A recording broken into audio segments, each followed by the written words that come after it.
الموبايلين دول يعتبروا اهم موبايلات نزلت في الفتره الاخيره في الفئات الاقتصاديه والمتوسطه، بسبب طبعا الفئه السعريه اللي هم نازلين فيها وبالتالي عليهم طلب كبير جدا. والسبب الثاني وده اهم سبب ان الموبايل الاول جاي من اوبو وهو الاوبو A17، والثاني جاي من سامسونج وهو السامسونج A04s.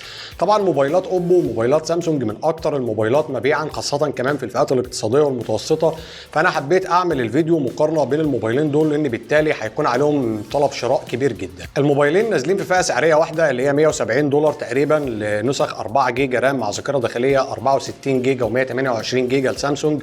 وعندنا هنا في السوق المصري في فئه ال 5000 جنيه بعد نزول سعر الاي 04 اس ال 1300 جنيه تقريبا عن سعره، بسبب طبعا ان سامسونج قررت ان هي تجمعه هنا في السوق المصري. زي ما قلت بقى الموبايلين دول يعتبروا موبايلين مهمين جدا، وان شاء الله من خلال الفيديو ده هرشح لك موبايل تشتريه هيتفوق عن الثاني بكل تاكيد. ولو انت محتار انك تشتري اي موبايل منهم في الفئات السعريه ديت هقول لك ان شاء الله في نهايه الفيديو. ما تنساش بقى تعمل لايك للفيديو، يا ريت كمان تشترك عندي هنا في القناه لو انت اول مره تشوفني على اليوتيوب. ويلا بينا ندخل في الموضوع على طول. واول حاجه هنبتدي بقى المقارنه في الموبايلين الجمال اللي معانا النهارده ديت، وهو الكلام عن التصميم. لغه التصميم على الموبايلين تعتبر مختلفه طبعا من الاوبو وعن سامسونج، بالرغم هنا ان هما الاثنين جايين بظهر وفريم من البلاستيك، ولكن طبعا لغه التصميم زي ما قلت بتختلف. توجه اوبو مختلف شويه عن توجه سامسونج. ومن وجهه نظري هنا انا هختار الاوبو A17، هيتفوق عن تصميم السامسونج جالاكسي A04s بسبب طبعا التصميم الشيك جدا والمواكب كمان للتصميمات اللي شفناها في الفتره الاخيره. وشكل الكاميرات عليه مميز جدا، والفريم بتاعه زي تليفونات الايفون اللي شفناها في الفترات الاخيره. وبشكل عام بصراحه التصميمات هنا تعتبر يعني هي وجهه نظر، ممكن انت يعجبك السامسونج وانا يعجبني الاوبو، ولكن انا من خلال مسكتي للموبايلين كده في ايدي انا شايف ان تصميم الاوبو A17 بيتفوق بشكل ملحوظ جدا عن السامسونج جالاكسي A04. طبعا الموبايلات الاثنين من قدام جايين يعتبروا بشاشه واحده، لغه التصميم عليهم تعتبر متشابهه الى حد كبير. جايين بالشاشه التقليديه اللي شفناها في الفترات الاخيره على موبايلات كتير بحافه سفليه كبيره، كمان هما الاثنين بيجوا بالووتر دروب نوتش. بعيد بقى عن التصميمات اللي ممكن نتفق او نختلف عليها، ايه اخبار المواصفات الداخليه اللي بيقدمها الموبايلين واللي هتفرق طبعا عند ناس كتير جدا، هي تجربه الاداء اللي هتاخدها من الموبايلين. السامسونج جالاكسي A04s هنا جاي بمعالج من اكزينوس اللي هو الاكزينوس 850 8 نانومتر، بالاضافه ل 4 جيجا رام مع ذاكره داخليه 128 جيجا، وبتوفر كمان بنسخه 64 جيجا. كمان هنا الاوبو A17 جاي بالهيليو G35 بالاضافه ل 4 جيجا رام مع ذاكره داخليه 64 جيجا، ونوعيه الذاكره الداخليه على الموبايلين هي من النوع القديم. الاكزينوس 850 على الاي 04s والهيليو G35 على الاوبو A17 يعتبروا معالجات الاثنين بينزلوا في الفئات المتوسطه، ولكن انا شايف طبعا ان الاكزينوس 850 بيتفوق على الهيليو G35، خاصه كمان ان تكنولوجيا التصنيع بتاعته جايه ب 8 نانومتر بعكس اللي موجوده على الهيليو G35. الاداء على الموبايلين يعتبر متقارب الى حد كبير جدا من السامسونج للاي 17، بفضل طبعا ان هما الاثنين جايين بذاكره داخليه واحده من النوع القديم. وكمان هنا المعالجات زي ما قلت في المهام اليوميه هتعتبر متشابهه لحد كبير، ولكن اللي بيفرق هنا في النهايه هو السوفت وير. وبالمناسبه هو مميز جدا على اوبو وكمان مميز على سامسونج طبعا، ولكن بتتفوق واجهه سامسونج على واجهه اوبو هنا من وجهه نظر. كمان والشيء المهم اللي هيفرق هنا وممكن يحدد اختيارك لكل الموبايلين دول سواء السامسونج او الاوبو هي اداء الموبايلات في الالعاب.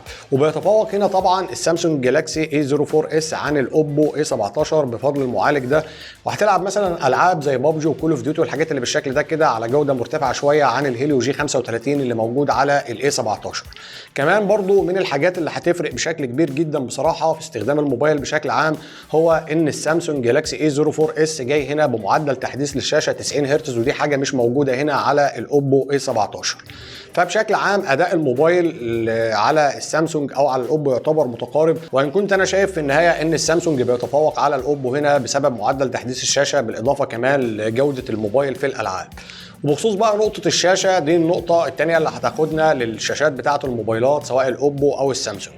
الموبايلين جايين بشاشة هنا بحجم 6.5 بوصة، واحدة جاية ب TFT-PLS اللي هي بتاعة سامسونج، والثانية جاية من نوعية IPS LCD.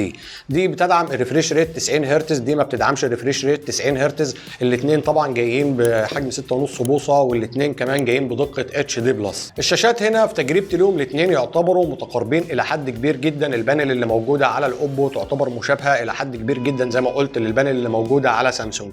الشيء الوحيد اللي ممكن يفرق هنا هي معالجه الالوان على الشاشتين. ممكن انت بقى تعجبك الوان سامسونج، ممكن انا تعجبني الوان اوبو، ولكن نقطه السطوع مثلا تحت اشعه الشمس بتتفوق فيها موبايلات اوبو شويه عن موبايلات سامسونج في الفئه السعريه دي. الحاجه الثانيه طبعا اللي بيتفوق فيها السامسونج جالاكسي عن الاوبو اي 17 هنا ان الشاشه بتاعته جايه بتردد شاشه 90 هرتز، ودي برضو حاجه مش موجوده هنا على الاوبو اي 17. الاثنين في مشاهده المحتوى يعتبروا محترمين جدا، ولكن في النهايه لو احنا هنقرر طبعا نختار فايز في الفئه ديت فانا هختار برضو السامسونج جالاكسي اي 04 اس، بسبب طبعا ان الشاشه بتاعته جايه بمعدل تحديث اعلى، وكمان هنا معالجه الالوان بتاعتها او الصوره بتاعتها ممكن تكون بتعجبني اكتر من الاوبو اي 17. الحاجه اللي بعد كده بقى، ودي نقطه برضو هتكون مهمه جدا عند ناس كتير، هي الكاميرات اللي بيقدمها الموبايلين. السامسونج والاوبو الاثنين جايين بكاميرا رئيسيه دقتها 50 ميجا بكسل، بالاضافه هنا ان السامسونج جاي بكاميرتين، واحده ماكرو وواحده للعزل، وهنا جايه كاميرا وحيده للعزل مع الكاميرا الرئيسيه، والاثنين الكاميرا السيلفي فيهم جايه بدقه 5 ميجا بكسل. بالنسبه لنتائج الصور اللي هتاخدها من الكاميرات الرئيسيه سواء في سامسونج او في اوبو، النتائج تعتبر برضو متقاربه، مفيش فرق كبير جدا، ولكن انا من وجهه نظري شايف ان كاميرا السامسونج بتتفوق هنا على كاميرا الاوبو في معالجه الالوان والتفاصيل اللي موجوده في الصور، وخاصه كمان الديناميك رينج موجود عند سامسونج هنا بيتعرف تظبطه بشكل كبير جدا عن موبايلات اوبو. وزي ما انتم شايفين في لوك كده بيبقى معروف لموبايلات سامسونج وموبايلات اوبو في الصور، فلو انت بيعجبك اي لوك منهم ده ممكن ياثر على اختيارك، وان كنت انا شايف في النهايه ان كاميرا السامسونج بتتفوق بصراحه. نفس الكلام هنا برضو بالنسبه للكاميرات الاماميه، الصور تعتبر متشابهه لحد كبير، ولكن برضو نفس النقطه اللي قلتها على الكاميرات الرئيسيه، انا شايف من وجهه نظري ان الكاميرا الاماميه عند سامسونج بتتفوق على كاميرا اوبو.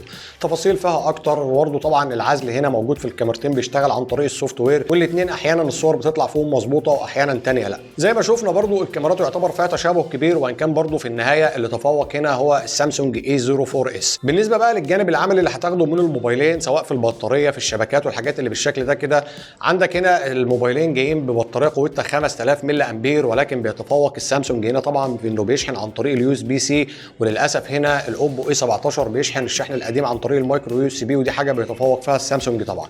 اداء البطاريه على الموبايلين يعتبر معقول جدا بصراحه، ما حسيتش ان الاوبو افضل ولا حسيت ان السامسونج افضل. هي النقطه الوحيده اللي بيتفوق فيها موبايل عن الثاني هي دعم الموبايل بتاع سامسونج لتقنيه الشحن عن طريق اليو اس بي سي، ودي مش موجوده في الاوبو اي 17.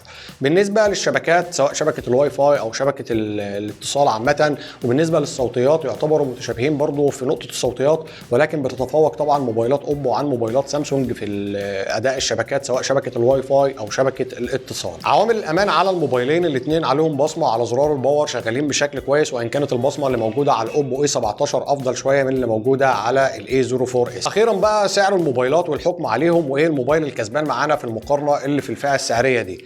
بالنسبه لسعر الموبايلين زي ما قلت هو $170 لنسخه 4 جيجا رام مع ذاكره داخليه 64 جيجا، وفي نسخه بتنزل اعلى عند سامسونج اللي بنسخه 128 جيجا.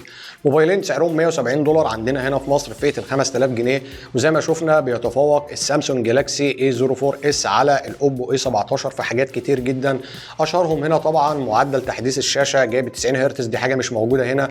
شحن عن طريق اليو اس بي سي مع شاحن شريح 15 واط، دي حاجه مش موجوده هنا. الشبكات بتتفوق هنا على السامسونج، الكاميرات بتتفوق في سامسونج على الاوبو اي 17. في النهايه انا شايف طبعا ان الجالاكسي اي 04 اس بيتفوق على الاوبو اي 15، ولكن لو انت من الفانز بتوع اوبو بيعجبك موبايلات اوبو وعايز موبايل خفيف يديك تجربه ممتازه وفي نفس الوقت يكون مشاكل قليله، فبرضه الاوبو اي 17 ممكن تحطه في اعتبارك. ولكن بشكل عام بيتفوق هنا السامسونج اي 04 اس على الاوبو اي 17، ده من وجهه نظري طبعا. وبس كده، اتمنى يكون الفيديو افادكم بشكل كبير جدا. لو انت محتار تشتري موبايل من الموبايلين دول او بتفكر حتى انك تشتري موبايل في سعر 5000 جنيه او $170، اتمنى بقى يكون الفيديو عجبكم. ما تنسوش تعملوا لايك للفيديو، يا ريت كمان تشترك عندي هنا في القناه لو انت اول مره تشوفني على اليوتيوب. اشوفكم فيديوهات جايه كتير، والسلام عليكم ورحمه الله وبركاته. سلام.